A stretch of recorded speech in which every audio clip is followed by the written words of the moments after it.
Greetings, fellow investigators, and welcome back to our video podcast, Into the Darkness, where my friends and I play the Call of Cthulhu role-playing game. I'm your host, Tom Rayleigh. Our campaign is The Curse of Nineveh. It was written by Mike Mason, Mark Latham, Scott Dorward, and Paul Fricker. It's available from the Chaosium website. I'm the GM, and this is episode 23.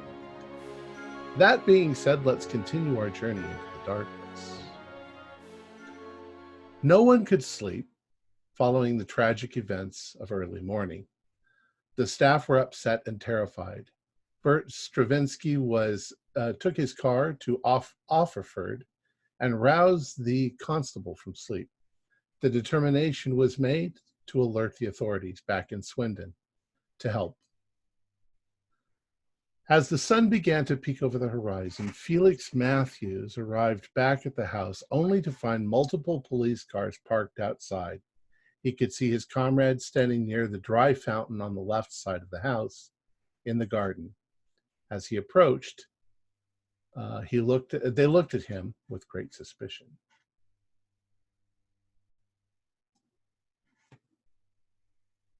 I run over to the driver's side door where Felix is. Where you been? You all right? I'm fine. I ended up going back to the house last night. What happened here? There's police everywhere. Park the car and get out. I can't even begin to talk about it yet. I just have to show you. Well, here's as good a place as any. So you went back to London? Yes, I had a meeting. I had someone I needed to see. With everything that's going on. And under the circumstances, you thought it made the most sense not to say anything to any of us about slipping out in the middle of the night? It was for your own protection more than anything else. That seems like all the more reason that we should be informed to me. If you guys are free to leave, how about I take us all back to the club, and it looks like you guys could use a cup of coffee and a little breakfast or a tea. I should not be free to leave under the circumstances. Our benefactor is dead. Yes. What happened to him? What indeed? So he's up in a tree, impaled upon a branch. Did you collect butterflies as a lad? No. Well, we have a bit of time until the police arrive, and you won't have anything to tell them except that you are not on the premises, but you might as well come and see what's happened. If you have a flask on you, I think an early morning shot would be a good preparation. I actually had one before I had one on the drive over. Now, the police won't let you back into the house. However, you can walk around the side to the back and you can see what's happened. The entire back of the building has been blasted out through the conservatory. Something smashed its way from an upstairs room, down the stairs, and out the conservatory. And Felix, you can also see that there are police across the field they're looking at a tree. The body, by the way, has been removed by now. Okay. Go ahead. I'm sorry. Tom, refresh my memory. How high up was he when About he was 15 feet off the ground. Okay. I thought it was even 30. But I could be wrong. Too high for a person to put him there.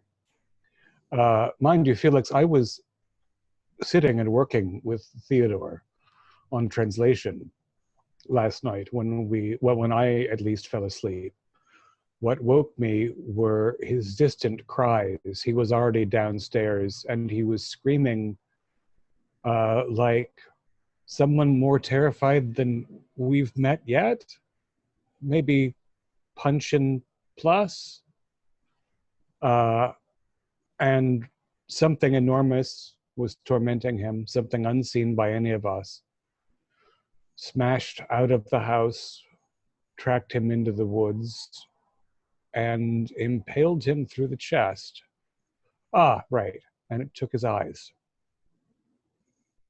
That's a terrible way to go. And the rest of you, it didn't wake you up.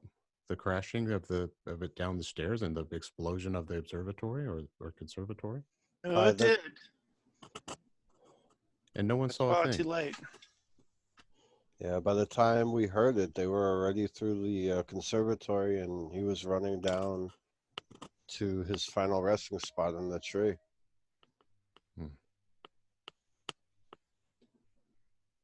It was very foggy. And it was very foggy out. Meanwhile, we had placed the Horn of Alu in a cabinet between some wards that he intended to protect it, and it remained untouched. But he, of course, did not. And he cannot tell us what he saw, what he feared, why he was unsafe. We're under, or at least I'm under the impression that maybe those protection spells that were in the cabinet with the horn might have kept that creature from actually gaining access to the horn, because that was the only thing in that room that was not smashed. Yes, if we're let back in at some point, you can see the study we were working in. Everything was destroyed. All of his curios and artifacts and random items were smashed to bits. Is it possible the thing came from the horn? It didn't make any mark on the furniture it was held in. You know, if you're imagining, I guess, a great bull having been invoked somehow, it would have escaped, I don't know, as a mist and then formed inside the room. I don't know how I slept through any of it or whether he was asleep when it happened.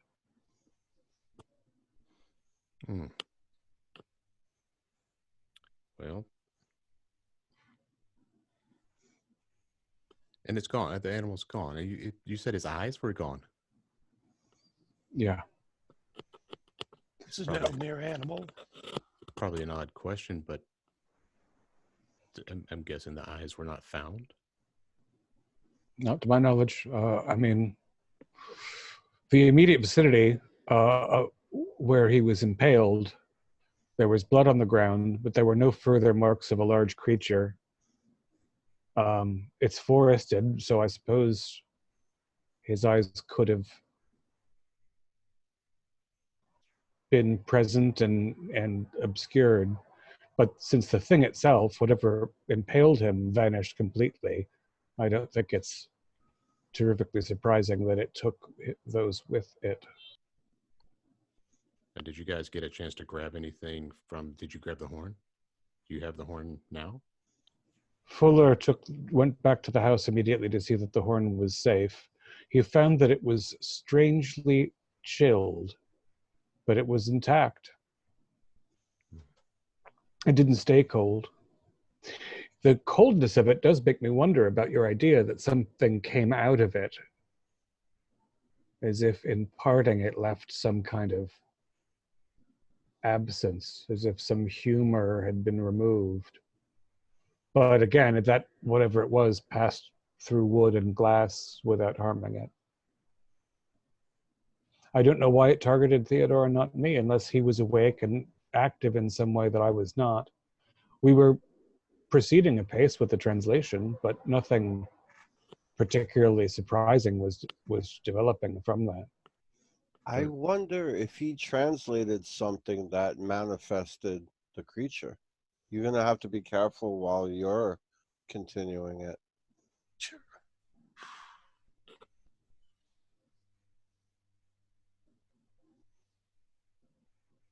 Where were you, Jane? I was in my room, asleep at the time when this all happened, and the crashing woke me up. Vadim said this artifact business was very rotten. I didn't realize it was this rotten. Jane, Reginald, and Cyrus do idea rolls.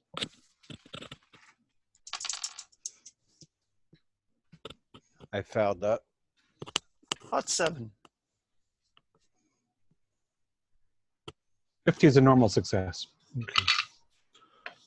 those of you who had success, you recall that you were having terrible, terrible dreams just before you woke up. Now, come to think of it, I was having quite the nightmare at the time. When I was Like asleep. the other night. Yes, it's true. This artifact seems to not leave one able to slumber. I conflated the screams that I heard with what nightmarish images I was suffering at the time.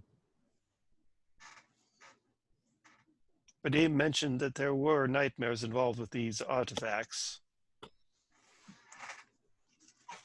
Yes, not all of them to date, but those that do promote them are potent and terrible.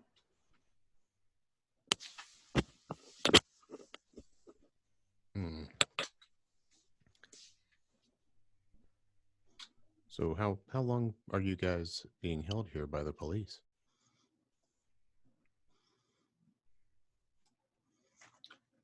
Not sure yet. You're not sure.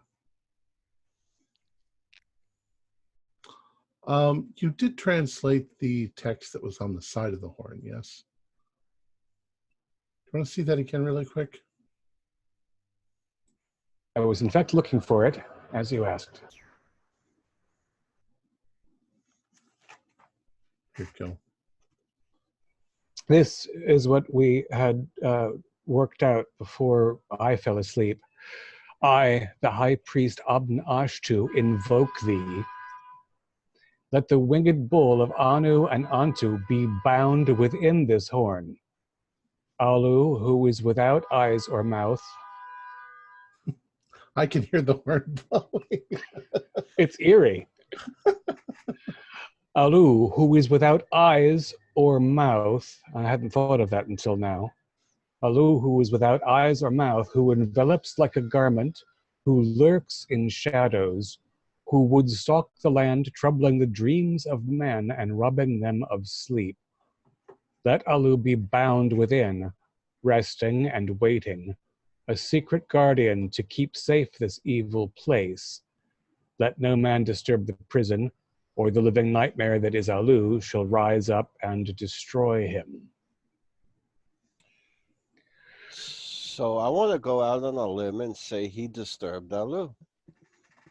Well, here's what's troubling to me yet again. Why is it never the man who disturbed the tomb himself who suffers, but all these ancillary figures?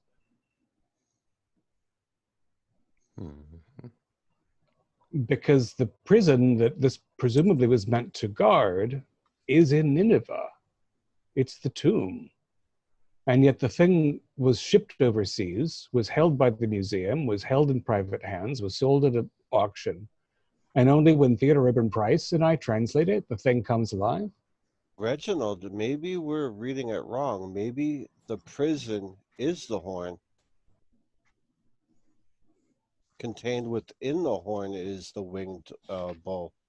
Well, I think that I think it's safe to say that the bull is meant to be held within the horn, but that the place that's mentioned in the text is not the horn, but the larger tomb, the one that we don't want to see awoken in the museum. Do we know who originally acquired this horn? But he mentioned something about it being stolen from the dig, or in transit from the dig, and then suddenly appearing at an auction. It didn't get much more information than that. Do we know who put it up for auction?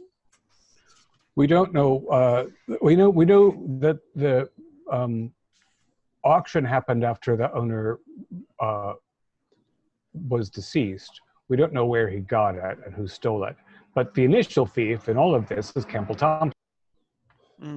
And I think Campbell Thompson conveniently had all these items disappear so he could acquire them at a later date. But I have no evidence of that. Reginald Campbell Thompson, the archaeologist. Yes, correct. That Yes, is the him. one who ran the secret dig and who's the only survivor of the secret dig. Everyone else is dead or mad. With It no is. trouble, it seems. Not even a sleepless night, from what we could tell. Yes, it is rather disturbing that he's gone unscathed all this time. It's rather convenient. That's too.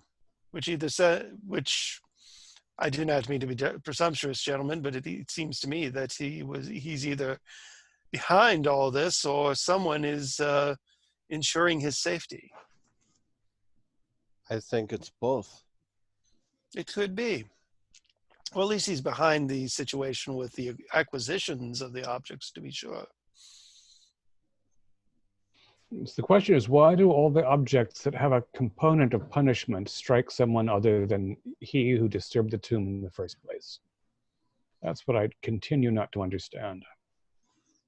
I think he's letting all these other factions do the dirty work for him until the time is right, and then he'll collect everything. Let the people mess with them, awaken these dark, evil things, and let them suffer the wrath. I'll watch how it happens. I'll prepare what spells I need to keep myself safe after I know how and what happens. And then, I don't know. This is all just me being presumptuous. Ms. Silkirk also, some of the things we've translated previously suggest that there will be a mortal element who attains great power in the process of opening some gate. Yes. So some figure, whether it be Campbell Thompson or someone else, has motivation perhaps to be some sort of godlike figure by releasing these ancient powers that the rest of us will not suffer happily. Yes. Vadim's warlock, as he called him, I take it. That's the figure, yeah. Well, something does come to mind in the fact that perhaps Mr. Campbell Thompson may not have been the initial disturber of the tomb. Is where they found a tomb or a library. I don't remember what the original details that Vadim told me offhand, but maybe that is why he's in some sense immune to this. It's an interesting notion. It's also worth noting that I didn't really nod off while we were translating. I could not keep my head up or my eyes open. I felt as though I hadn't slept in days and collapsed into nightmares. I don't know what our host, Mr. Rayburn Price, did after that point, and whether perhaps he translated something further that unleashed whatever tormented him.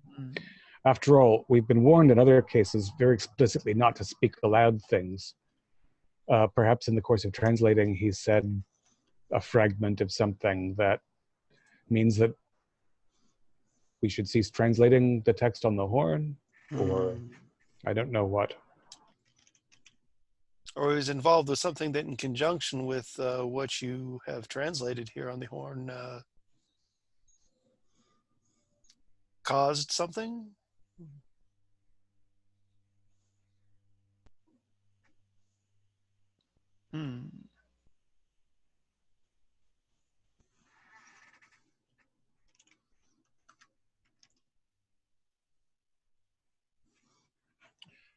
Oh, I'm sorry. Go, dude. Go ahead. I was just basically going to state the obvious that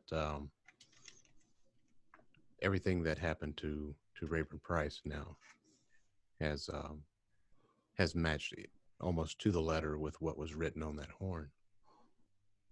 A winged bull, if you will, which would fly probably 15 to 30 feet.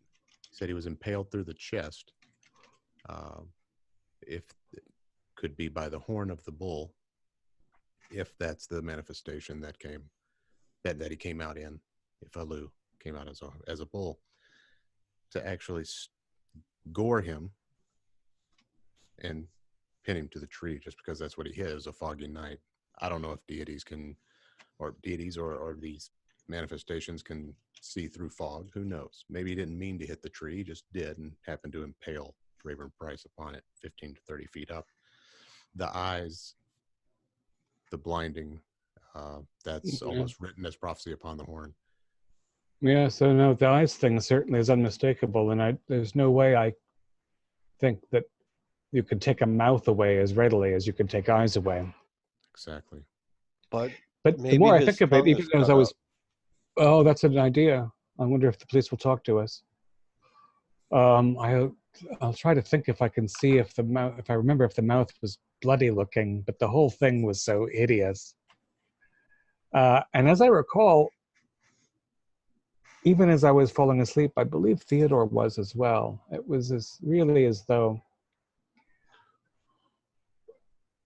ether had been pumped into the room. It was impossible to keep my head up, and he was nodding as well. So it may be that it sought him personally, and not just that he was the only one awake. Now, Reginald, did you have the dark dreams as well? Oh, yes. Oh, different in character and quality to those when we had the winged statuette, Mm. but as convincing and disturbing as any that I've known. Reginald, do another idea roll. That's a 19, which is Okay. extreme, I think. You're trying to think about the room upstairs that you were in. Mm-hmm. You were sitting at one desk. He was at another. The Horn of Alu was pretty much in a cabinet right next to Rayburn Price. So he was closer to the horn than you were.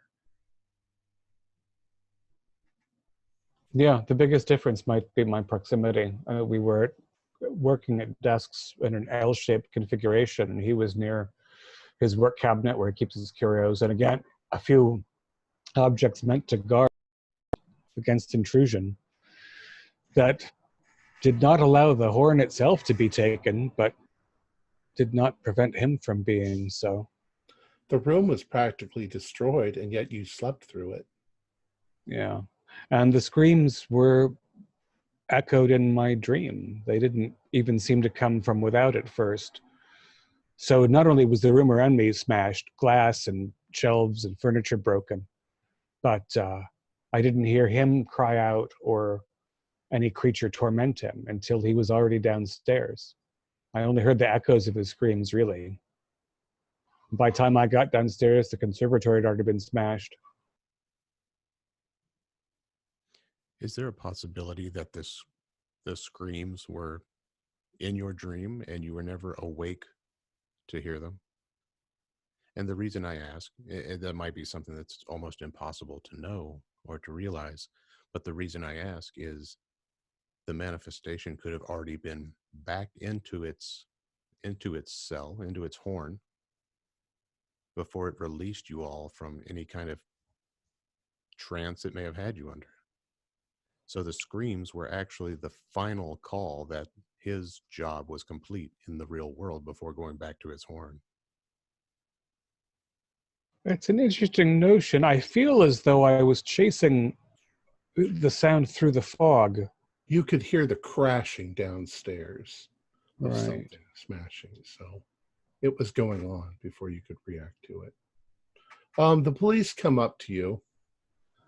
They've already asked you a few questions. They want to know who Felix is, and he's not involved. So they've taken down your information, and they don't want you to leave the London area, but they have no further need for you to be here. You can go. Felix, did you sleep okay yesterday?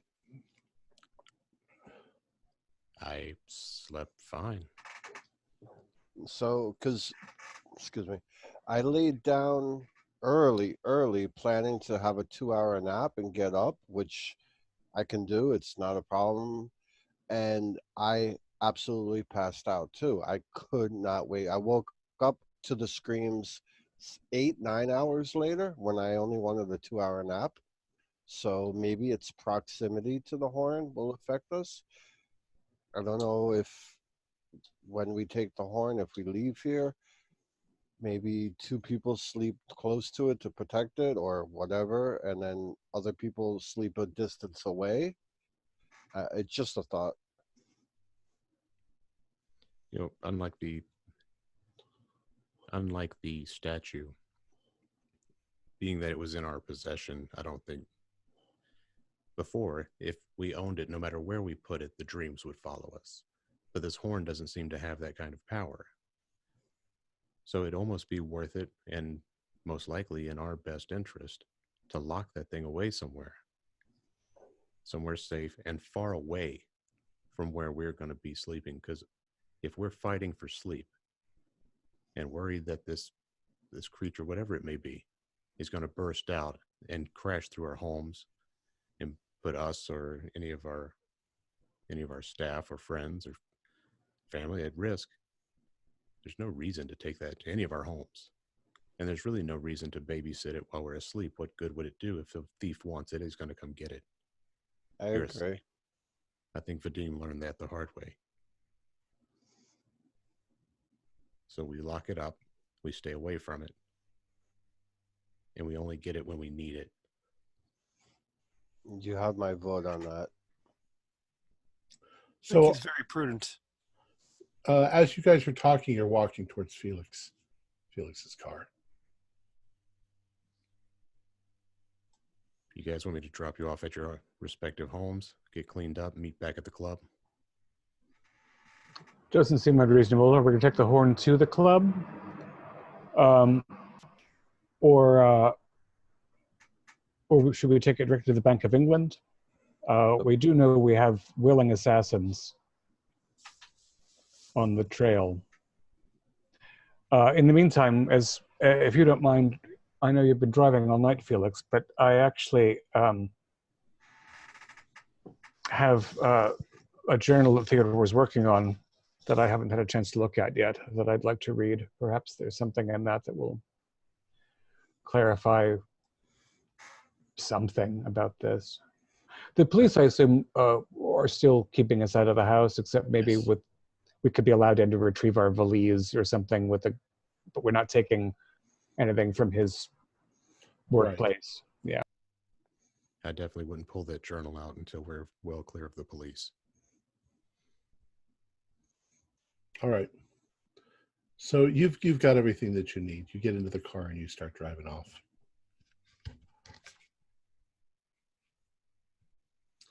Are you heading back to London? Yes, you said the Wentworth Club. All right, so you're driving. I should always write down the distances and times, but the same amount of time that it took you the last time. And you pull in front of the Wentworth Club. If I'm reading the journal on the way, should I share anything? Oh, that's up to you. I was going to say if you're reading it while you're driving, do a Constitution roll. Because I get really sick if I try to read while I'm in the car. I grew up reading the back seat, but in this case, it's a bit of a bumpy village road because that was in '98. All right. Well, we'll say that you start to read and then you sort of get nauseous with everything that's gone on. So you'll just wait until you get to London. All right. Bank of London for this item, the horn, or the club? I think it should be far away from. We don't want any of our fellow club members to be hurt. I think that Theodore and I talked about photographing it, but I don't know if that actually had an opportunity to happen, but with his country house being somewhat spare. Yeah, let's deposit it for now. Let's get it out of our hands. All right. So you go to the Bank of England and you procure a safety deposit box and you put the horn of Alu into that, lock it up. Who's got the key? All right, Reginald has the key. And it's under my name. You then travel to the Wentworth Club and you go inside. Word has not yet reached anyone of Rayburn Price's. If you hear anybody talking about anything, it's about Gamontov's death. you know, that they're planning on the funeral in 2 days, and let's just hope nothing bad happens to anybody else. But it's definitely the curse of Nineveh, though the phrase is becoming quite common now. Reginald, we're going to have to break the bad news about the second member or fifth one in the last few months now. Yeah, I think that perhaps we should have a private word with Sykes, who will know the appropriate channels for disseminating that information. He'll be able to arrange for black armbands and notify the hires up if they want to make an announcement first. I don't think that we should make a spectacle by presenting with the information that we were present or how spectacular his demise was. Oh, totally agreed. I don't even want to. Yeah, I'm not good with those things. Let the authorities take care of it. Protocol-wise, you should probably speak to Poundstone, the president of the club. And he's not difficult to find. We'll just skip over that. You take him to a private room and tell him, and he's shocked and horrified and doesn't know, what's to do. But he knows everything to get in touch with everyone, and so he'll handle that aspect of it. And I'll encourage him to make it as unspectacular as possible, given the unseemly rumors that are already afoot. You discover rather quickly, and I mean, we just won't go into the details, but over the next day or so, you'll know that they're going to try to do the dinner that they have, like they did for Brightman. They'll do a joint dinner for Theodore and Gamantov. And hopefully no one else. In a couple days, in three days or so, after the funeral. Funerals. Now, I want to paint a picture for you, just to sort of remind you that when you're at the Wentworth Club, you have a close circle of friends, people that you know, obviously yourselves amongst them. You have acquaintances. You know that's Lord Judaberry and Lord this and all of these people that you know them. You've maybe had pleasant conversations with them, but you're not like friends, only because you only have so many friends. And there's probably a good handful of people that you've never really spoken to at the club. Maybe you know their names, or their reputation, but you've never had the chance or never wanted. And a lot of times when you go to these things, like these, I guess it's a wake, sort of, that's where you meet a lot of these people that you've never talked to before, or never talked to before. So I just wanted you to understand the climate. It's not always easy to be private at one of these places. However, we do have our little workroom, and I'm going to repair there with the strongest coffee Sykes can present, and Theodore Rayburn Price's journal, to see if it will elucidate this matter at all. Okay. Are you all gonna go up there with him? I've made no secret of the journal, so. Yeah. At least to just relax for a bit. It's been a stressful night. All right. So you go up there,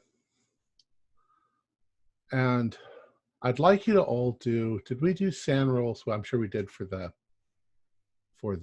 horrible thing that happened. I think, though, that I would like you to do what I'm going to sort of call a cumulative sand roll.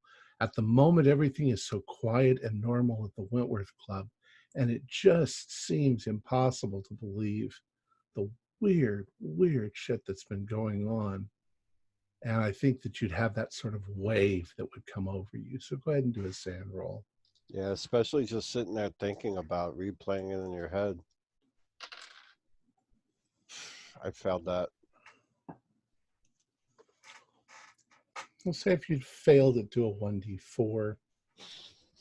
And if you pass, just take one or two. Luckily, I only got one. I rolled a 1. All right. Took 3. So you've got the sort of massive heebie-jeebies.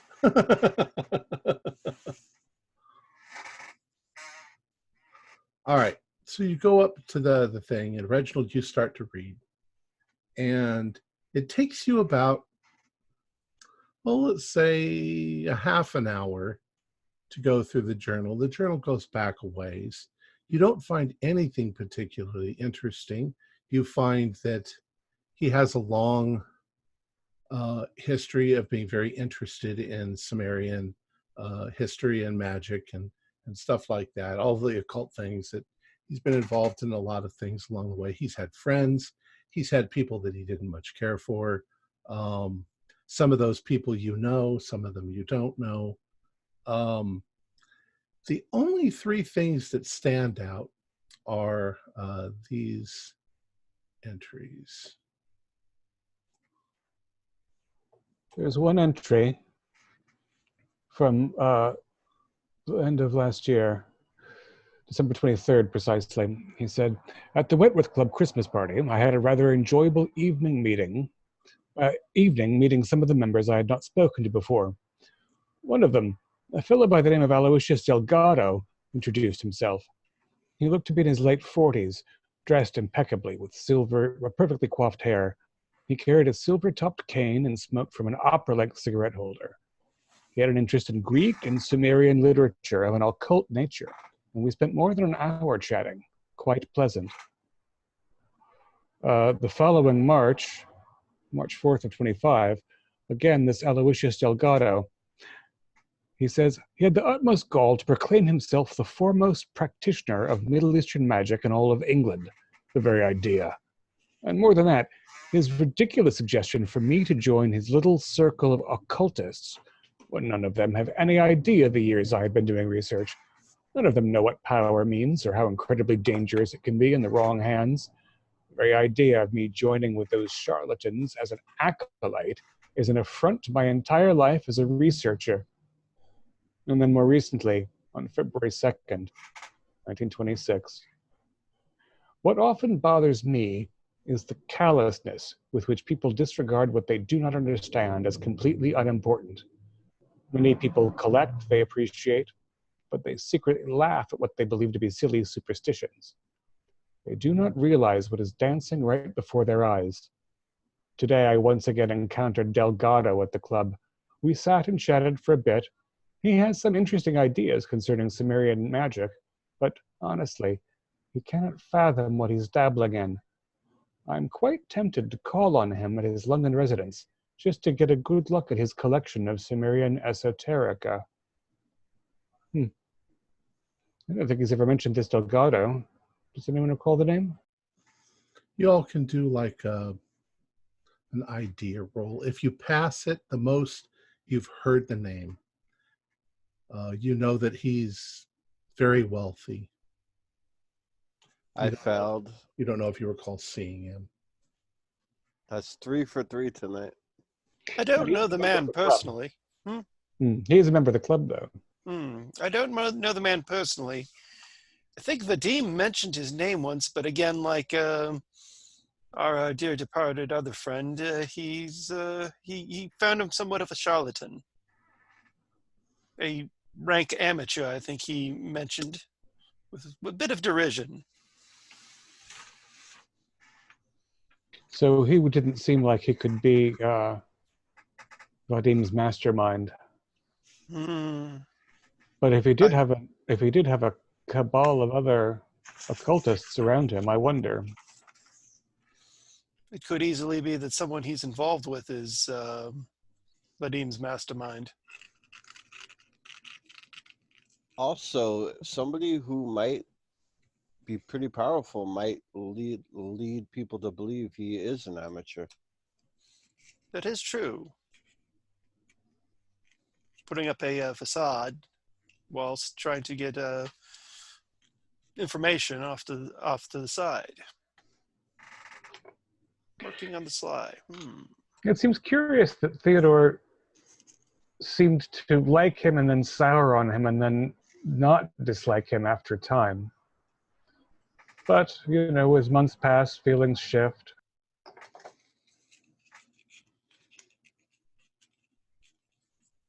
Well, At any rate, if he has an interesting collection, something that Theodore was interested in looking at, then perhaps there's something in it that would be of interest to us, even if he's not the missing mastermind. I need some more coffee, so I'm going to ring for Sykes and ask if he knows of this Aloysius Delgado and if he's been about of late.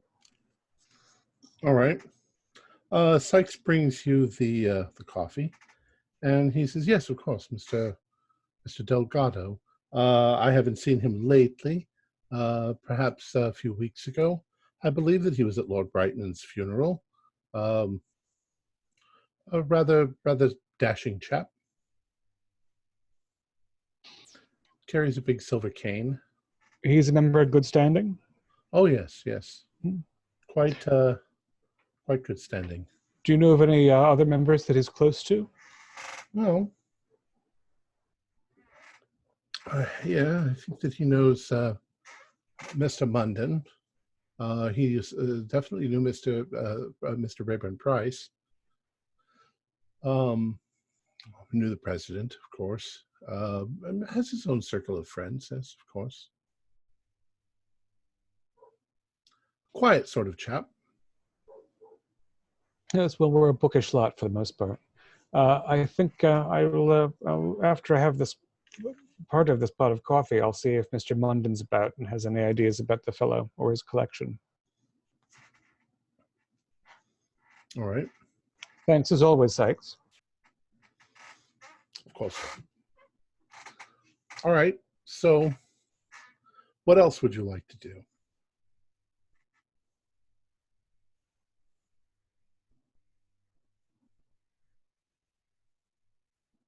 So the horn is safely locked away. We have a lead for this Delgado. Felix, actually, you never fully explained your little trip to London to us. You're right. But being as we're in mixed company with somebody we really just met, I don't know if I want to go into it too deeply. Sykes actually enters the room at that point and he says, "Pardon the interruption.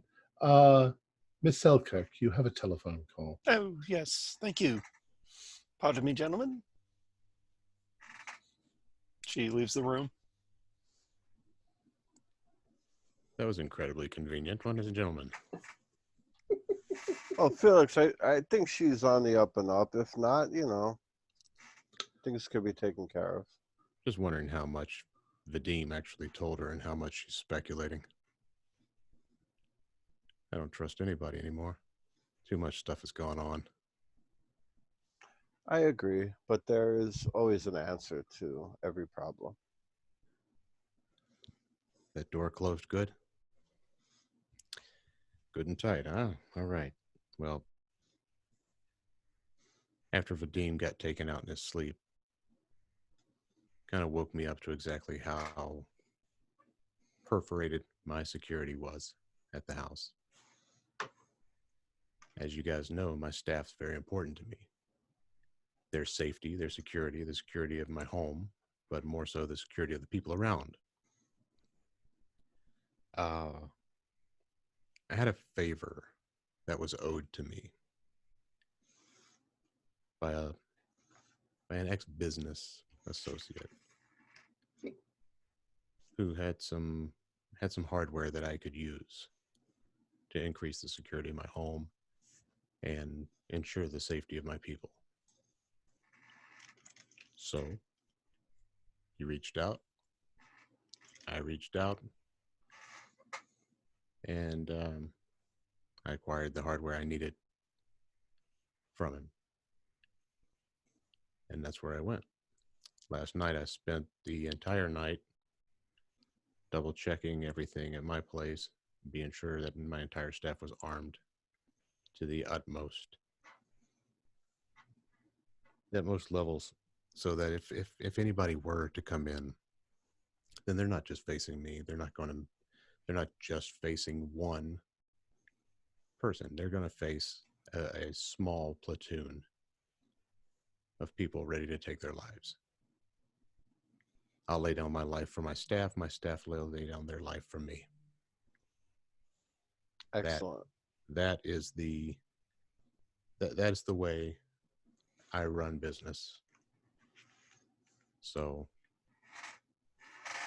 in the event that something happens where we know our assailants are coming, or we know the enemy is coming in, you all are welcome. You, Reginald, you, Cyrus, and perhaps Jane, once she proves her trustworthiness, will all be welcome at my home, and we can protect ourselves from whatever may come. Sounds like a prudent course of action. It's what needed to be done. I find it rather grim that we are led to such recourse, and yet I don't disagree that your instinct is sensible. Poor Vadim considered himself a cautious man. Yeah. And he got carved up in his own bed. We will find who did that, and they will pay. Well, let's hope. Sykes once again returns, and he says, Mr. Harcourt, we're looking for Mr. Munden. He is on the 4th floor, or the 3rd floor, in his usual spot. Excellent. Thank you very much, Sykes. I'll pay him a visit. Lads, would you care to see Mr. Munden? Or shall I report back to you? I mean, might as well just all go up there. That way. Now, being we're just talking to him because he's a friend. Because he was a friend of Delgado, right? Well, he's been, occasionally provided us with useful advice in general. He's a learned fellow, and he spends a lot of time here. His ears are open. All right, so you head upstairs. At some point, Jane comes back into the room and can't figure out where you all disappeared to.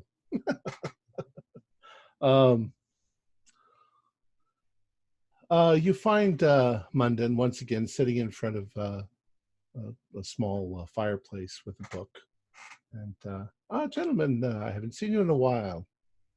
How are you all doing?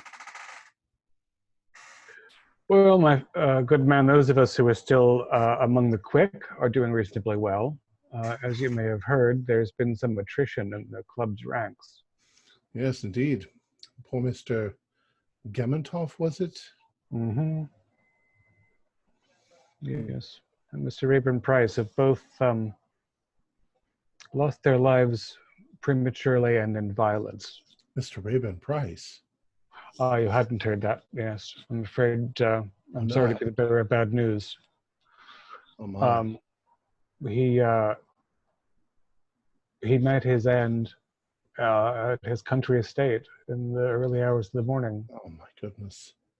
It appears that whatever happened to him, which is not entirely clear, but it was, again, a violent end, had something to do with his whole Nineveh business, although this gossip of a curse is preposterous. Yes, I've read recently in the British Museum, they're still having trouble there. Mm.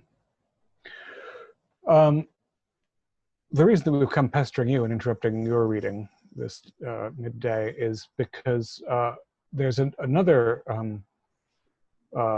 earnest dabbler in the Sumerian occult that we don't know personally, but that Mr. Rayburn Price did. Oh? Well, we're all sort of dabblers into the occult, aren't we? People, but there are the Latinists and the classicists and the medievalists and so on. This is another Sumerian dabbler, an Aloysius Delgado. Oh, yes, Mr. Delgado. I'd say he is perhaps even more than what you would call a dabbler. Takes his Sumerian magic very seriously. I'm wondering if you might possibly arrange an introduction for us. I'm curious to see whether he can shed any light on some of the things we've uncovered. I don't see why not. I'll see if I can get in touch with him at some point. I'm sure he'll be at the funeral and the after party. Yes, I didn't know, some people are out of town this season, but if you expect that he is not somewhere distant, then perhaps we'll see him there first. Well, I've been to his place once, so I can't quite recall. And he sort of gives you a vague area. It's a very nice area of London. He says, but yes, I'll, if I see him, I'll certainly pass the message on to him.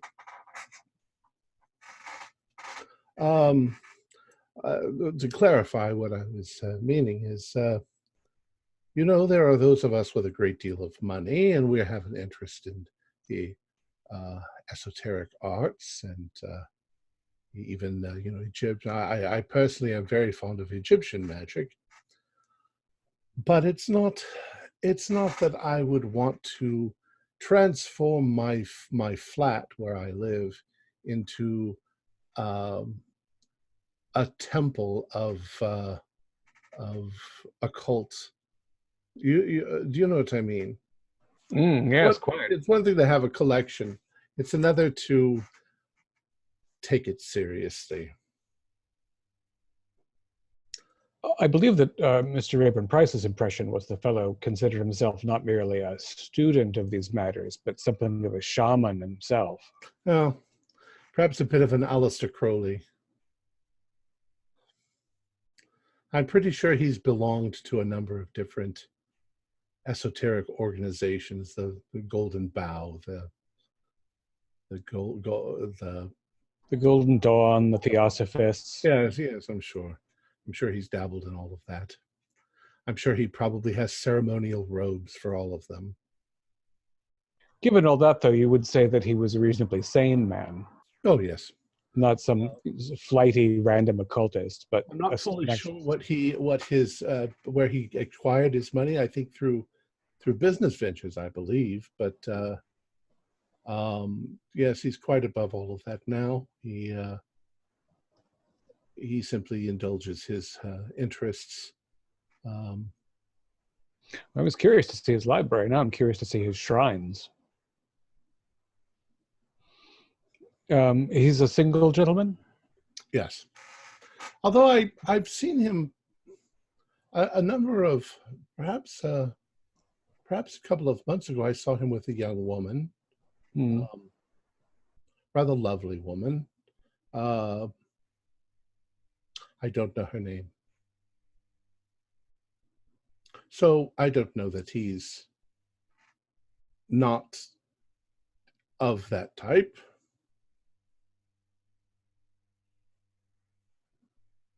But he does. He has no family to support, so he could indulge his eccentricities. He has no wife. He has no children.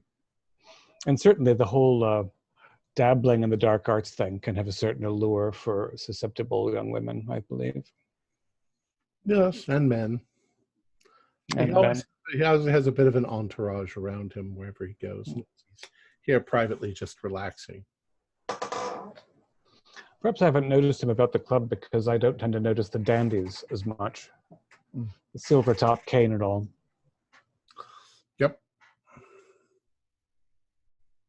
Well, I'm sorry again to be the bearer of bad news regarding Theodore. Yes, it's been a very heavy week for us, and I hope that this whole dark storm shall pass soon. Yes, indeed. Horrible. Well, if I don't see you before then, I guess I'll see you at the ceremonial dinner at one of the funerals. About that time, Jane comes upstairs. She knocks quietly on the door and opens it. Introductions. This is Miss Silkirk. She was a friend of the Dean's. Ah, very nice to see you. Pleasure to meet you, sir. Well, if that will be all, I'll go back to reading my book. Enjoy your afternoon. What's he reading? The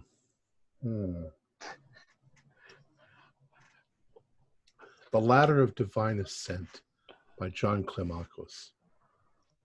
Very esoteric.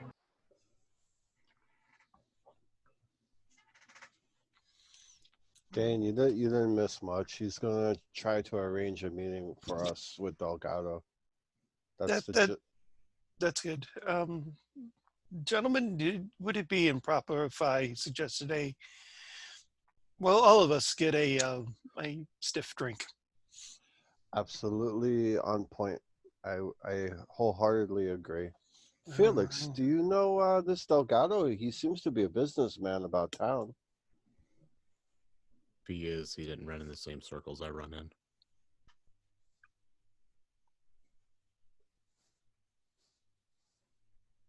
What? Jane, Oh, just ordering drinks there. Oh, okay. I thought I missed something. I'm like, oh, Yes, what did I forget? it's never mind. No, Yeah, go so- ahead. Go ahead. Sorry. You guys see what I'm talking about now? That's the kind of stuff right there. I'll have a whiskey, American. I was going to say Sykes could respond by going.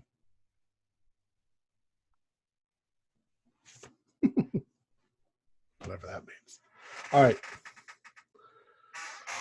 So, is there anything you'd like to do, or we could start moving ahead a few days? Move ahead. Move ahead a few days. At some point, I'd like to get them together in the room and have a word with them. Okay. Well, we'll say at least a day goes by. You don't have the horrible nightmares. Okay. That's the one thing. So say the next day Jane wants to talk to you. Making sure we're all in our respected little room there. Gentlemen, I have been meaning to have a word with you all for a while. I was hoping we were able to talk over at our dear departed friend, Mr. Rayburn Price's estate. However, that which is transcribed there, is transgressed there yes, I do apologize for being a little bit on edge. I've had to deal with many things, and hopefully I may be clear on what some of them are. I must be honest with you. My job outside of the club is I am a fashion designer. I work in the fashion industry. I also do business, shall we say, in regarding to textiles and garments and such. And in doing business, I have in the past connected myself with Vadim's family, who are also merchants. And I am, for all intents and purposes, moonlighting with them as a word that was told to me from, I guess, America, or shall we say, working onto the side as a consultant for the family. And that is how I have been recently closely tied in with Vadim, working with the family. I met him again after our time in school earlier and struck up a relationship with him, I shall say. And whilst working with his family in regards to business and such. Given the situation with Vadim dreadfully passing away here, the family has entrusted me with,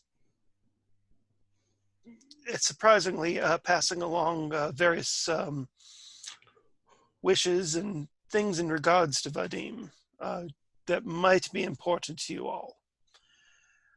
I think it's very safe to say that Vadim's family, both extended and distant, are most upset over the situation and are currently in process of finding out who is behind his death.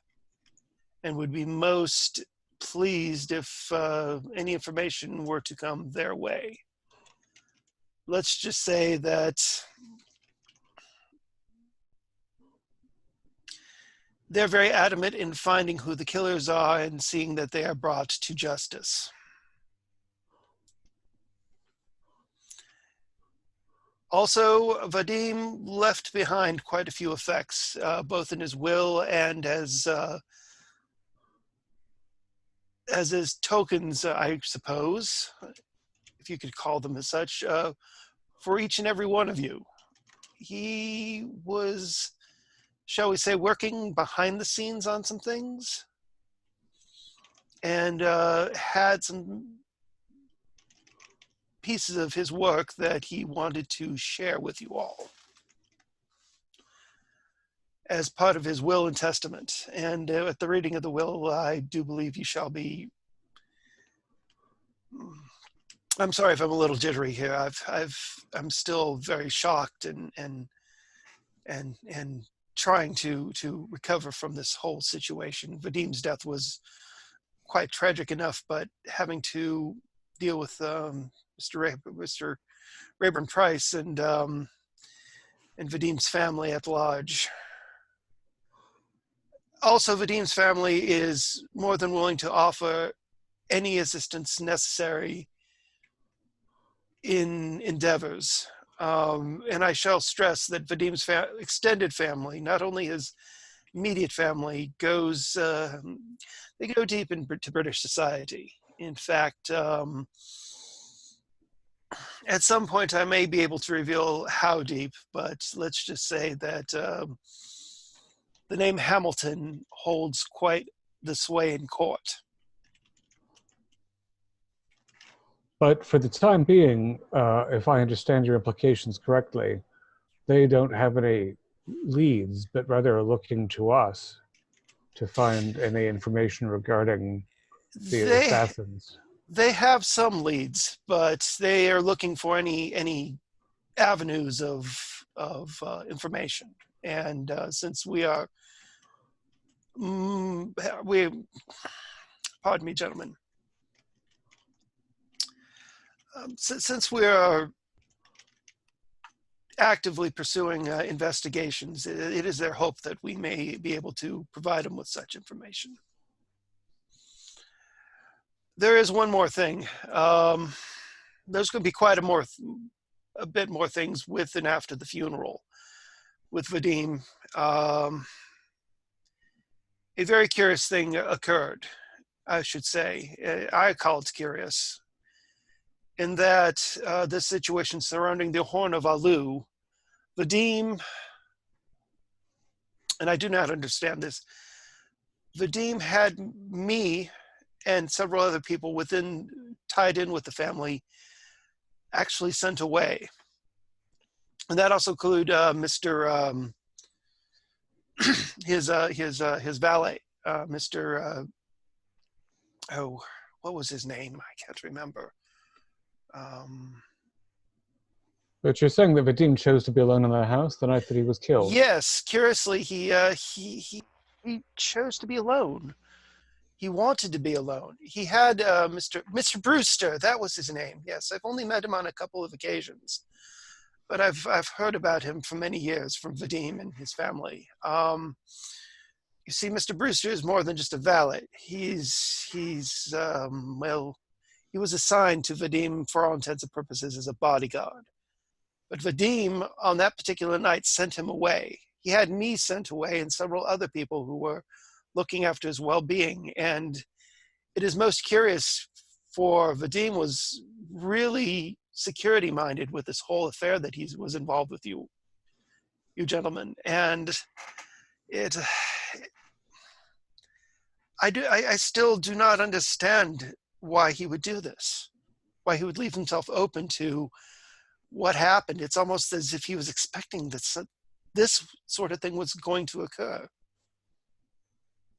I can't fathom. Behave as Mr. Matthews has, though, and increase the amount of security rather than leaving himself alone. Indeed, especially with the fact that I haven't carried the empty case home as a decoy. Yes, and it's I can't fathom why he did not increase security or at least have Mr. Brewster over there at the house. He purposefully sent Mr. Brewster away, which that I do not understand what's going on with this. And it confounds. It's almost as if he was expecting, it's very morbid of me to say, but it's almost as if he was expecting that to happen, to die. I don't think it'll be of any comfort to you, Ms. Selkirk, but I think it's worth noting that since this entire affair has begun with Lord Brightman's death, all of us have had periods, short or long, in which our reason was stressed or strained or perhaps not wholly present. But that's the thing with Vadim, was that when he sent, just before he sent me away, we talked and we had a meeting over lunch, and he seemed very, very lucid, very, very sane on the matter. He has an attitude at times, I have to admit, but he was very adamant that I leave for a few days. The only reason why I came back was when I was informed of his death. He did not want, I'm assuming, but he did not want anyone to be hurt on his behalf. Yes, but that's the thing, is that Mr. Brewster, for example, was oh, gentlemen, this is just way too much. But Mr. Brewster, his job is to deal with ruffians such as those who came in. Mr. Brewster's job is to expect to be hurt, I guess, dreadfully. Why send away someone who would be there to thwart the ruffians? Why take the ruffians in? Why welcome this? This does not make sense. Unfortunately, that's a question we might not ever have an answer to unless he has a journal that we do not know about.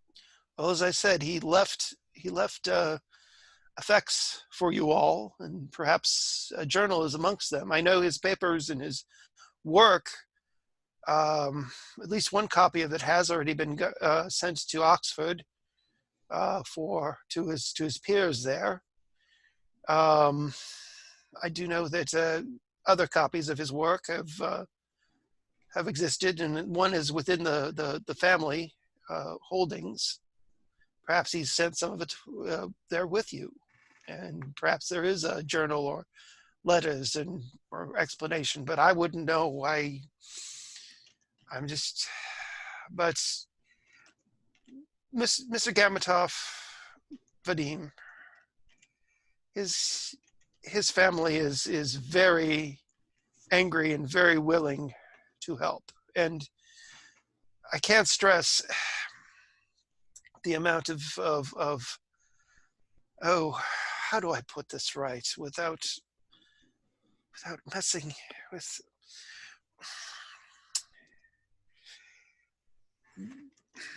They will go to any means necessary to end this whole affair, if necessary. Well, once we have it to a point where we nail down the subject, a little bit of backup won't hurt. But I tell you, the person responsible for Deem's death will die by my hands. Well, that's if Vadim's family doesn't get a hold of them first, and Oh, that's okay too, then. yes, well, woe to them who his family is, when it comes to people who cross them, are very ruthless, and that's only his immediate family. His extended family has been rather adamant with the finding of his killers. If any of them happen to be on the board of the British Museum and want to interfere with the planned exhibit of the excavation of Nineveh, that might buy us time or lead someone to be drawn out who has more knowledge than they appear to. I am unaware of that, but I can ask. They have tasked me to shall we say, keep an eye on the situation and keep them abreast on what we are up to. And if any information comes through, to pass it along. And So, Jane, you're telling us that you're here to watch more than anything else. in part, but also in part because Vadim was a very close friend of mine, and he left this world with loving people and a soon to be that's the greatest tragedy of all. He was set to be married soon. He had a very lovely woman that he was wooing, and someone who I personally approved of and thought very worthy of his affections and love. So that's a yes? You were A sent yes. to watch. Pardon? That's a yes, that you were sent to watch. Yes, I was sent to watch. Okay. Also, the young lady's family, too, is rather distressed and very influential. So Vadim's death has caused quite a stir. I can't even fathom the levels that this has gone to. And just thinking about it makes me very uneasy amongst all the other things going on, because Vadim's family and relations are, shall we say, ruthless when it comes to things, as I said. Well, I find it's just, and maybe I lost this in all the emotional baggage that it was just dumped upon us. But shall I say, it's odd.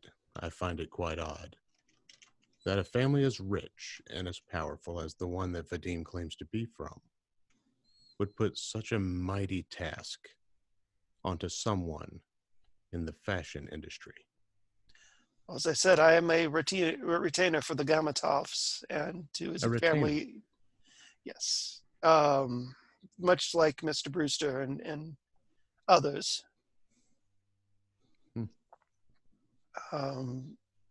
Because of my knowledge, mainly because of my knowledge in the fashion industry, and it does affect the business of the Gamatov family. I assist them. Fashionistas as well. Pardon? They're fashionistas as well. Yeah. Yes, actually, they do have quite the interest in the textile industry, and that is something that I am very familiar with, as well as anything that involves fashion, materials or construction or otherwise, and those who buy and sell clothing or make clothing, such as I. But essentially, you're a trusted member of their inner circle in the family. So yes, but I've only dealt with business matters. Dealing with something of this caliber is I will admit, gentlemen, this is very much uneasy and very much out of my depth, I would say. But and have you ever seen a man explode from the inside? Blood hemorrhaging from his mouth. Oh my! And he's not trying to be vulgar. It's happened on several occasions since we've dealt with this whole. Well, if it's anything like what I saw there in the woods with poor Mr. Rayburn Price, that's a little bit worse, but I can deal with it. Also, Mr. Rayburn Price had the decency to be well up under that tree trunk, whereas when you're in the actual rear seat of a vehicle when someone bursts, oh God, it's extremely personal. I got some in my mouth last time. Oh, Vadim mentioned something, but he never went into such graphic detail. Vadim was mighty loose in the lip. Pardon? I'm finding that Vadim was awful loose with information. Well, Vadim needed someone to talk to, and I was perhaps the only one he could speak with. He couldn't speak with his fiancée. He couldn't really speak with his family about this, even though he tried. But it was hard for him to really pass along his concerns. Though Vadim is well beloved in his family, he's still considered somewhat of an outsider for the fact that he did deal in very odd and unusual things. Vadim was an outsider, there's no question, in any group. Does the family have any pull with the London police by any chance? The extended family would, I would say, but it would take quite a bit of time to get any such pull arranged. But it is possible. I'm as eager as Mr. Matthews and Mr. Finley to see that the perpetrators of the indignity to which our friend Vadim was subjected are punished. But as far as the family's assistance is concerned, unless it is practical, it is meaningless. Well, I'm sure over time we will we'll know more. This is still very sudden, and they are talking about the situation. They may bring about some directives, and they may in such they may actually give us perhaps give us a lead or two and where to look or where to keep an eye on things. Pardon my interruption, but this newspaper article sitting on the table here. Let me see. It says it's more weird goings on at the British Museum. If new rumors and reports are to be believed, the fabled ghost that recently haunted the British Museum has still not been laid. Your correspondent has since learned that a young woman working alone late at night at the museum has apparently gone missing. Staff and visitors have complained of hearing strange noises and of statues moving about of their own accord. Could it be that the ghost has now claimed its first human victim? No one at the British Museum was available to comment. It seems strange that, given the chance of a blood-curdling encounter, visitor numbers have increased threefold over the last week alone.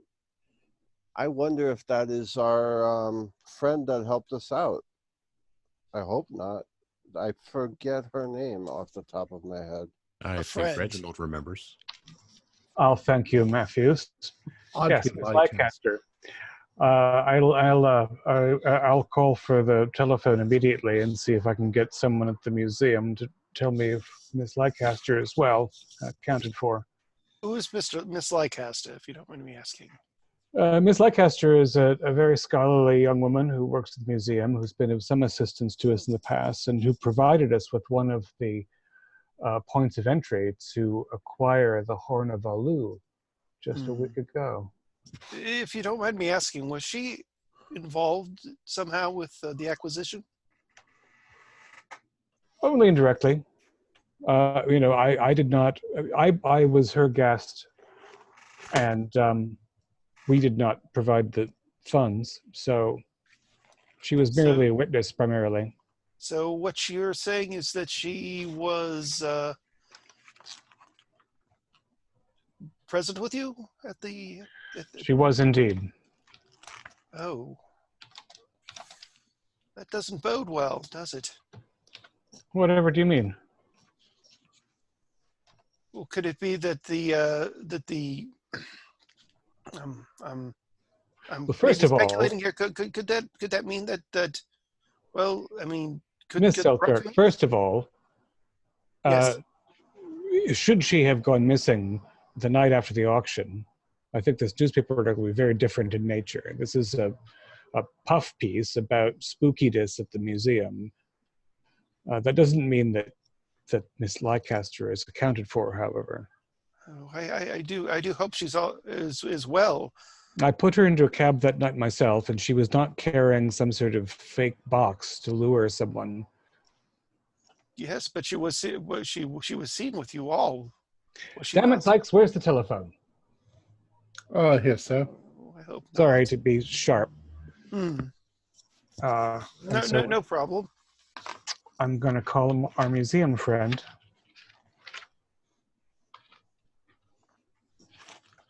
Not Mr. Although it's time to check in with memes soon, too.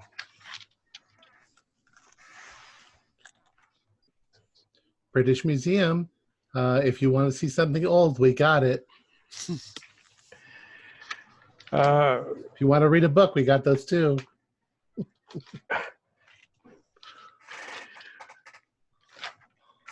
Good day. This is Theodore Rayburn. This is Reginald Harcourt. I'm calling to speak to Stanley Edgerton, please. Mr. Edgerton? That's correct. Edgerton? Who is Stanley Edgerton? Isn't that Edgerton? Who's our inside man at the museum? Longdon? Oh, Longdon. Patrick Longdon? Patrick Longdon. Who the hell is Yes, Patrick Longdon, please. If you can't reach Edgerton, get Patrick Longdon. Just a moment. Thank you. All right. After a few minutes, Mr. Longdon. Yes, this is Patrick Longdon. Hello. Is anybody there? Sorry, Patrick. This is Reginald Harcourt. Oh, hello, Reginald. How are you? Well, thanks. Sorry to bother you. I hope you've heard the unfortunate news about Rayburn Price, have you? Yes. It was in the newspaper. A dreadful business, that. And speaking of the newspaper, I saw a rather frivolous piece about someone going missing from the museum at night, a young lady. Oh, yes. Who that they're referring to? I believe that was Miss Nancy Greenborough. Nancy Greenborough. Has she been with you long? Quite a while. She's an older woman. She simply apparently never even left the museum. We don't know what happened to her or where she went. So you're under the impression that she did come in for a shift and left without notice. Yes, she disappeared sometime in the evening. Good heavens! What's the scuttlebutt inside the place about what might have happened? I have no idea. Perhaps she left, wandered off, but nobody saw her leave. She didn't clock out of her shift. Also, that fluff piece, I read that this morning as well. You know, as much as I'd like to say that a great deal of it is exaggerated, I myself have heard some rather strange noises. Odd things like an animal trying to get in. Do you know what I mean? Something scraping. And this is downstairs where the... Yes, down in the basement. Also, they're telling me that some of the objects, the historical objects... Is this about statues moving? Yes, they're not always in the same spot that they were in the morning. And I don't mean that they've been switched one for another. I mean, there was a large statue of Marduk that was moved into the center of the floor in the hallway. No explanation, just sitting there. You're not suggesting that these are particularly Near Eastern objects that are moving around? Well, it does seem to be taking place near the our proposed Sumerian exhibit area. Good heavens. There's no rest in that regard, is there? It would seem that perhaps there is a ghost. This Miss Greenborough, was she working with Sumerian objects? She was more on the staff of cleaning. She was working, I believe, downstairs, just cleaning up workspaces. And I assume has there been a police detail as well as your internal security? Yes. There's nothing like a tunneler happening, right? No. I mean, that could explain the animal noises if someone were trying to dig in and steal something of great value. No, it's preposterous.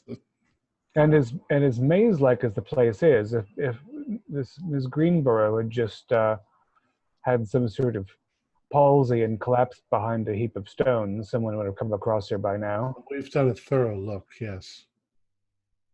Did she have kin? Yes, she did. Are they? I suppose they're buzzing about with some distress. And indeed, yes. The police investigators have been here for a couple of days, trying to work it out. They're quite baffled. It would seem that she's left, her change of clothes. She's left her half-eaten lunch. So I should think that any exit, especially during the night, should have been witnessed by at least one security guard, no matter what the circumstances were. Yes. Yes. Most peculiar. I think you should count your mummies just to be on the safe side. Aha. Aha. So and you yourself have heard these strange noises. Yes. So it's not merely, lower staff rumors inciting some sort of popular And hoo-ha. it's not just the staff either. Sometimes the people in the museum, the people who are Patrons have heard these things. patrons, yes, they've heard noises that they can't. That's curious. The police are also aware of the moving antiquities. Yes. They can don't they powder or dust for marks or something? I don't actually know how they investigate, but perhaps they, of course, reading old pulp. I guess we wouldn't call them pulp at that point. They'd old murder mysteries.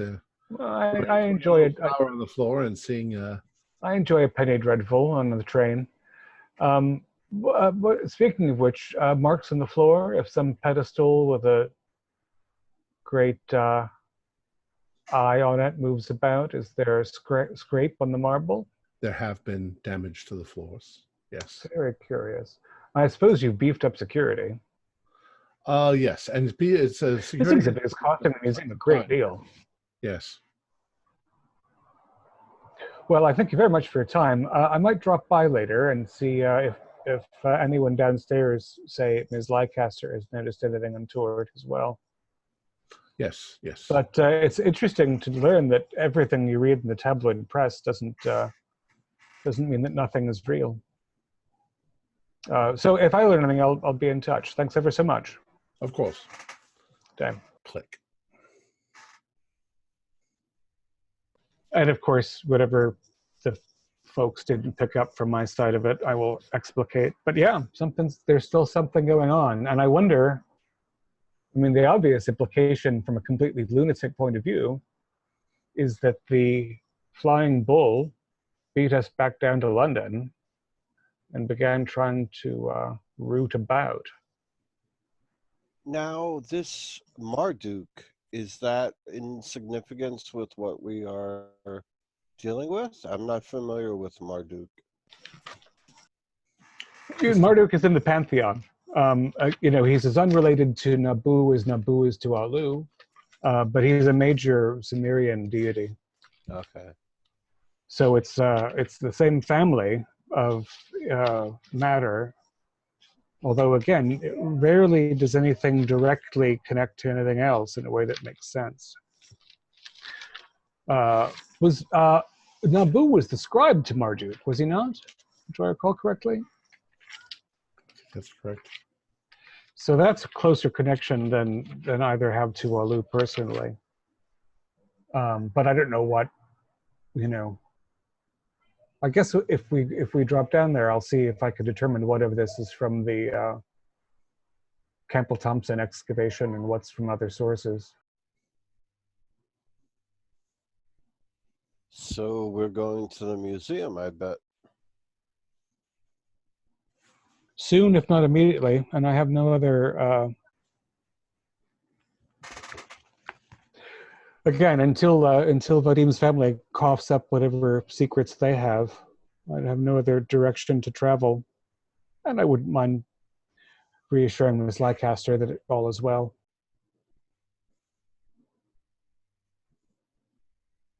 Shall I get the car? To the chatting wagon. All right. So you drive over to the British Museum. Where at this point, all the guards are like, oh, you, go on already. Yeah, they do kind of recognize you at this point. Hi, Chuck. You seem to have quite the pull here. So when you go in, where do you go? Who do you want to talk to? I think I'd like to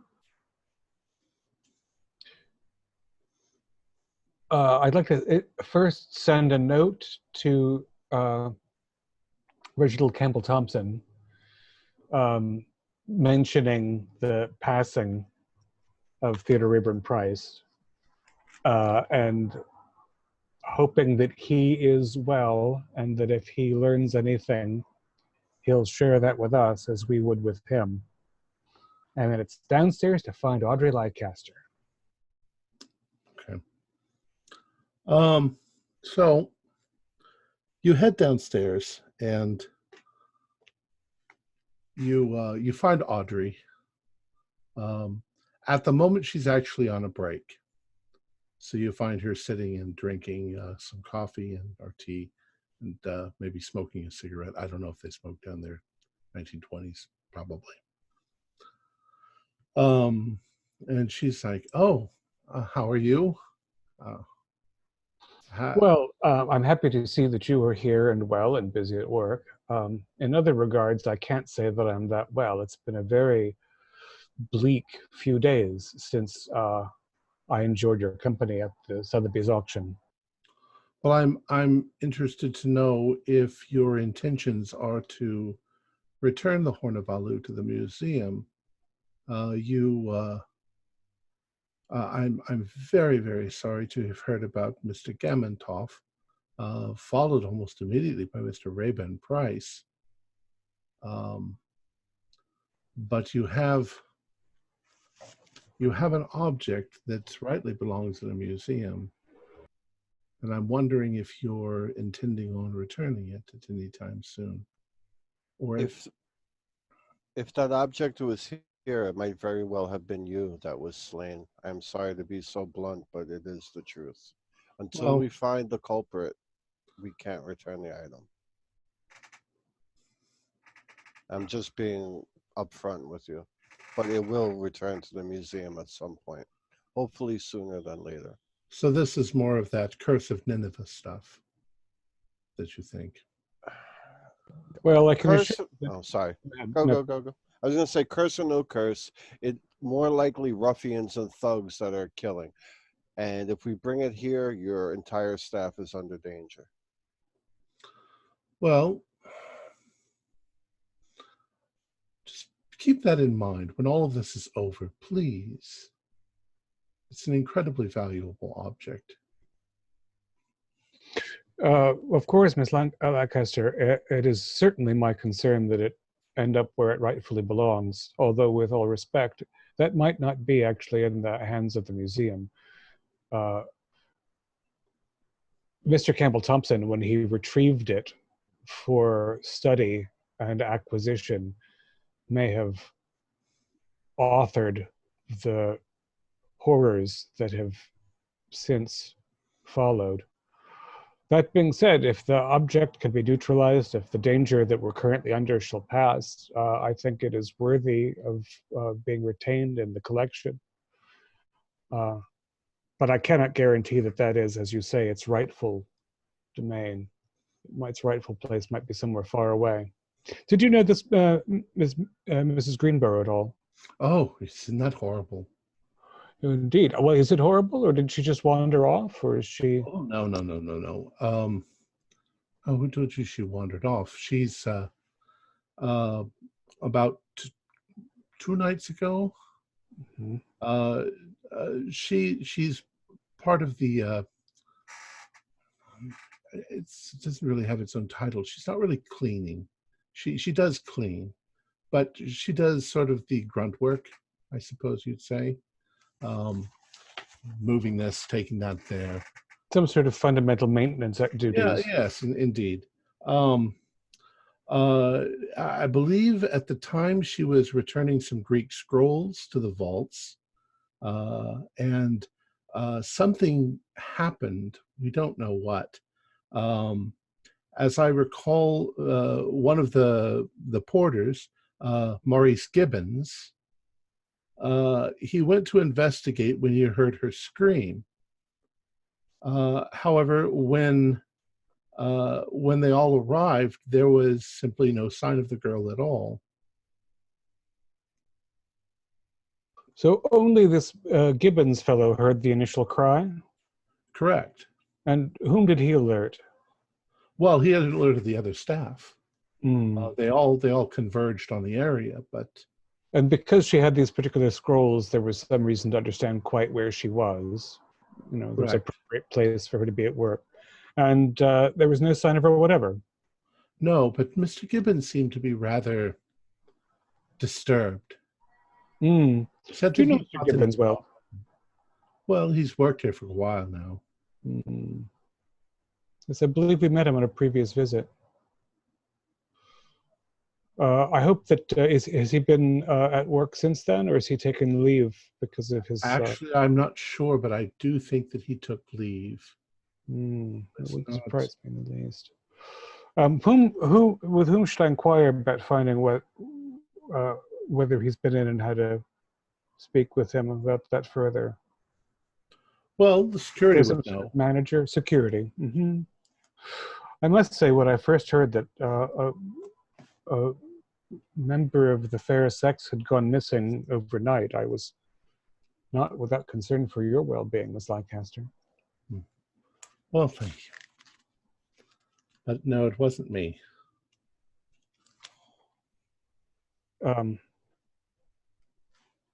Would you are you at liberty to show us the area where she was working when she went astray?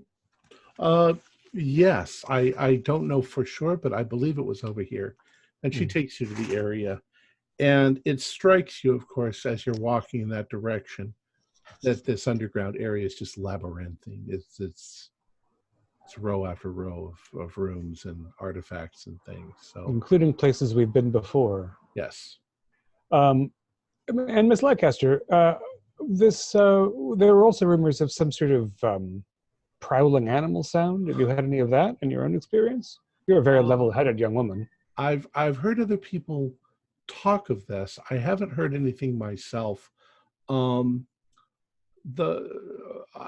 think Margaret Clancy said that she heard what sounded like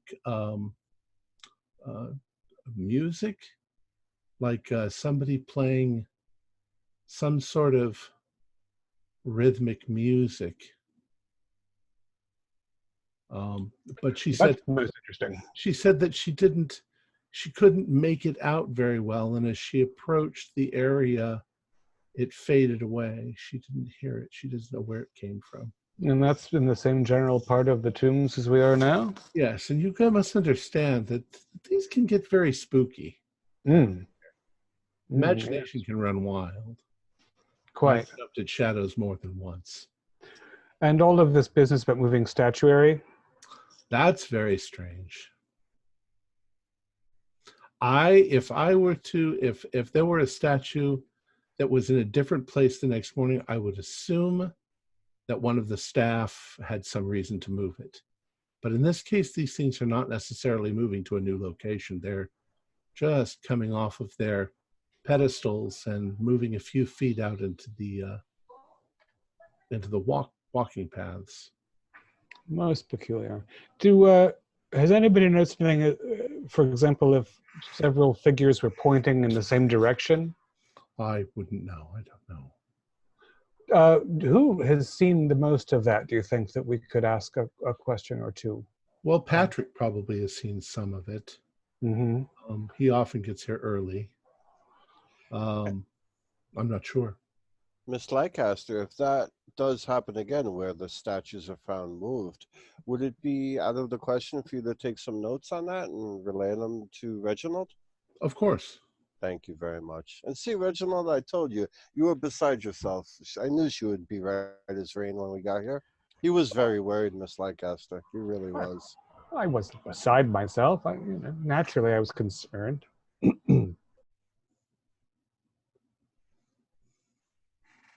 Well, my break is over. Is there anything else I can help you with? As always, you've been more than helpful, and I appreciate your taking even a bit of your time for us. But I'm sure we'll be back soon until some of these matters are resolved. And I assure you most earnestly that the proper treatment of the Horn of Alu and all of the other artifacts is important to me as it is to you. we have so many artifacts here now that we're going through. But those are very special ones. Those really need to be found. And as we part ways, speaking of special objects, this cat's eye opal business, there's still nothing about that. Ah, the Eye of Lamatsu. That's the one. Yes, that was an object that I believe it actually did arrive. Mm-hmm. It was going to be put on display. I found a catalog number for it, and now it's gone. It's infuriating. It really is. You haven't heard any rumors. Did you ever see the object itself, or was it gone before you had an opportunity? I never saw it. I'm told that it was rather spectacular and beautiful. It's not. I'm not sure, if you would place a value on it. Its historical value is far more than anything else. It's a cat's eye. Mm-hmm. In the setting, do you know? Oh, no, just the stone. Just the stone itself. Most interesting. Well, I'm sorry to interrupt your lunch. I hope that perhaps I'll be able to buy you a lunch soon and make it up to you. That would be very pleasant. All right. So you leave her. What would you like to do?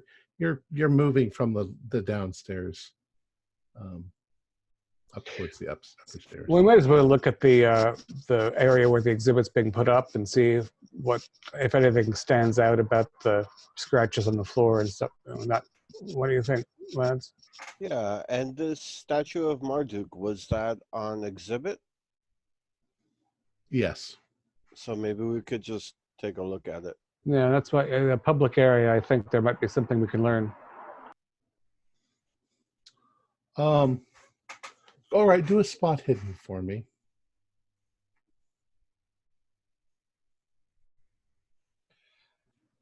I lean over to look at the statue and I whack my head right on it. I got a 15, so I was not distracted by that. Well, what I was going to say is just to find the statue. The British Museum is huge. You're looking around the area. Reginald, what you notice is there is a statue of Marduk. There's quite a few of them. But you find one statue in particular where the tile work on the floor in front of it, you can definitely see that it's scratched. So it moved, it was dragged across the floor. Which is not how any museum staff would move something, obviously. Is it on the floor itself, or is it on a pedestal that was pushed? No, it's actually, the pedestal is part of it. Mm-hmm. And the scratch marks are as wide as the pedestal. How far did it move? A foot? 3 feet? About 3 feet. And did it seem to turn as it went? Yes. Okay, I'm going to inspect the floor further. Okay.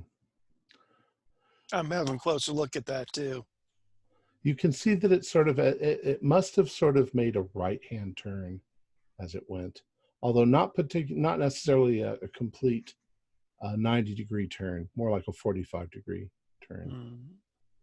Well, if the creature that killed our friend could take out an entire wall, to push a statue a few feet is probably wouldn't take that much effort.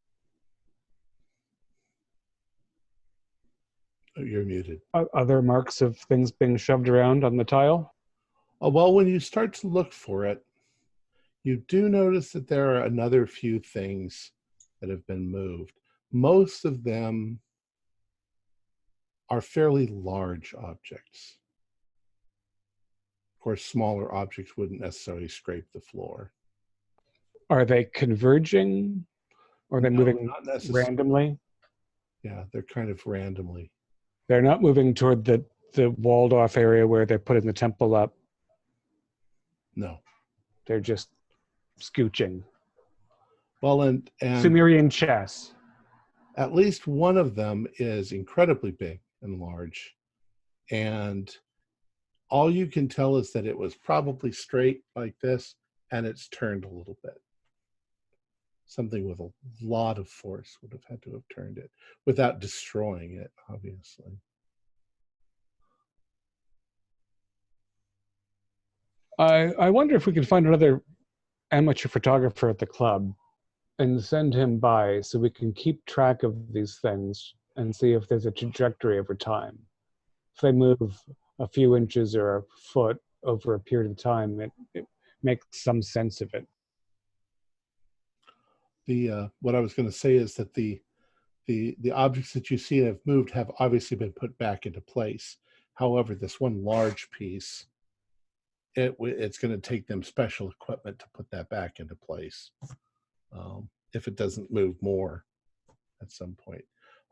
Also, the area that they're still working on the temple, and you don't have access to that, at least not just on your own.